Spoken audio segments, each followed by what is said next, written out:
Assalamualaikum warahmatullahi wabarakatuh. Perkenalkan, nama saya Salsabila Ekasini Nur Hidayah.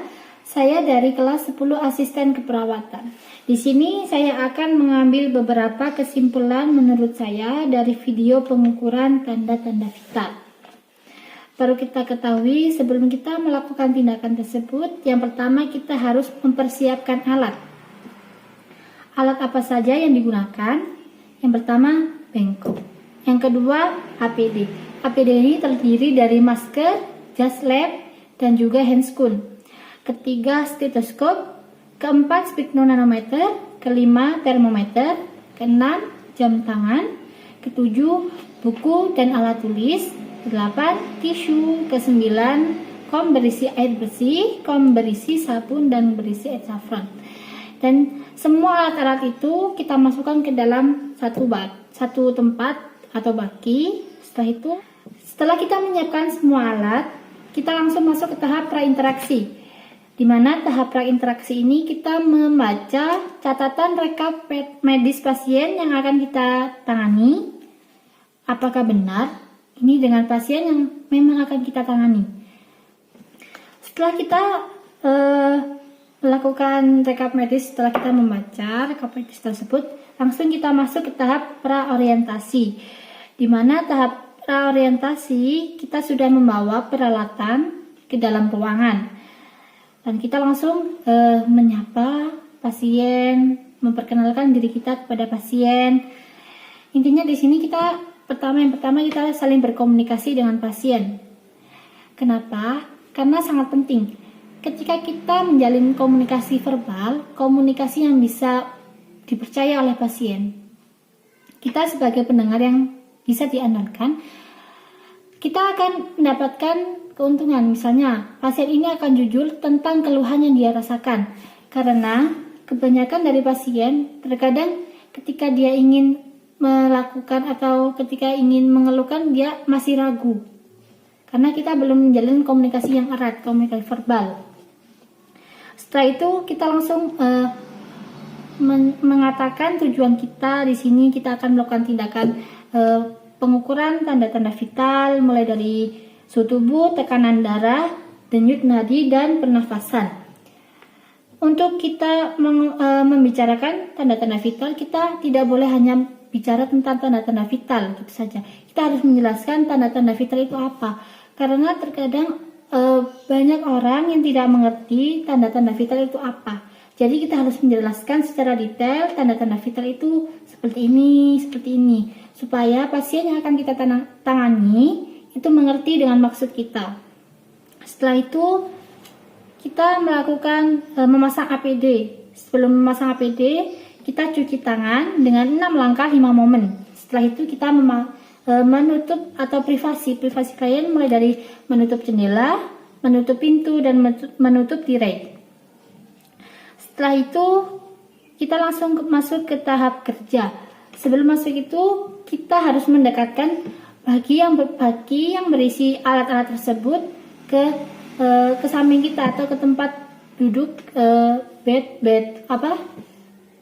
pasien, supaya kita lebih dekat mengambil bahan-bahan atau alat-alat yang kita perlukan, supaya kita tidak bolak-balik ke troli.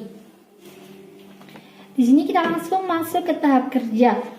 Tahap kerja di sini kita langsung mengukur tekanan darah pasien. Dalam pengukuran tekanan darah pasien, manset yang akan kita gunakan usahakan di atas 3 jari di atas fossa cubitis. Setelah itu kita pasang, jangan terlalu erat dalam pemasangan manset, kurang lebih 2 jari pelonggaran manset. Selanjutnya kita lanjutkan ke pemeriksaan suhu. Ketika kita memeriksa suhu tubuh pasien, usahakan ketiak atau aksila pasien dalam keadaan kering atau tidak basah. Setelah itu lanjut ke pemeriksaan denyut nadi dan pernafasan. Di denyut nadi ini kita menggunakan jam tangan untuk menghitung berapa menit atau berapa jumlah denyut nadi pasien. Setelah itu pernafasan kita bisa melihat dari pergerakan perut dan dihitung dengan jam tangan. Setelah kita memeriksa suhu tubuh pasien, jangan lupa kita membersihkan dengan tisu, karena itu cara mensterilkan. Tapi cara mensterilkan di sini kita menggunakan 3 kom berisi air sabun, air saffron, dan air bersih. Pertama, kita celupkan ujung termometer tersebut ke dalam air yang bersihkan sabun. Setelah itu kita keringkan dengan tisu, kita masukkan ke dalam air saffron. Setelah itu kita keringkan juga dengan tisu, lalu ke kom yang bersih dan dikeringkan dengan tisu. Gunanya untuk apa? Untuk mengurangi atau untuk mencegah penularan penyakit yang menular yang tertempel pada termometer tersebut. Setelah itu tisu-tisu yang setelah kita gunakan itu kita buang ke dalam bengkok. Jadi gunanya bengkok itu untuk membuang bekas-bekas tisu yang sudah tidak bersih, kita buang ke bengkok tersebut. Sebelum kita ke tahap dokumentasi, usahakan semua alat yang telah kita lakukan telah kita bereskan. Setelah itu jangan lupa kita memberitahu kepada pasien hasil dari tindakan yang kita lakukan tadi. Misalnya suhu tubuh ibu 36 derajat Celcius, tekanan darah ibu 120/80 mmHg, denyut nadi ibu 80 per menit, pernafasan ibu 20 per menit. Itu termasuk dalam normal, supaya pasien mengetahui bagaimana hasil dari pemeriksaan tadi.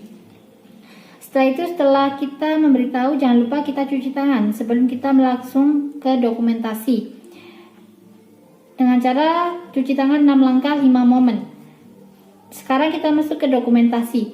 Di dokumentasi ini adalah hasil catatan keperawatan yang telah kita lakukan atau tindakan yang telah kita lakukan kepada pasien tersebut. Misalnya kita membuat laporan yang tertulis di buku catatan keperawatan, telah dilakukan tindakan keperawatan kepada misalnya Nyonya Amanda pada hari Selasa tanggal 5 Mei 2020 dengan hasil tekanan darah 120/80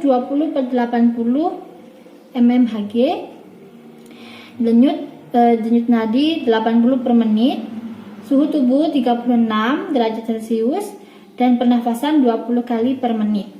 Itu termasuk normal. Terima kasih. Itu saja yang bisa saya sampaikan menurut kesimpulan saya. Beberapa tahap ketika kita akan melakukan pengecekan atau pengukuran tanda-tanda vital. Terima kasih. Wassalamualaikum warahmatullahi wabarakatuh.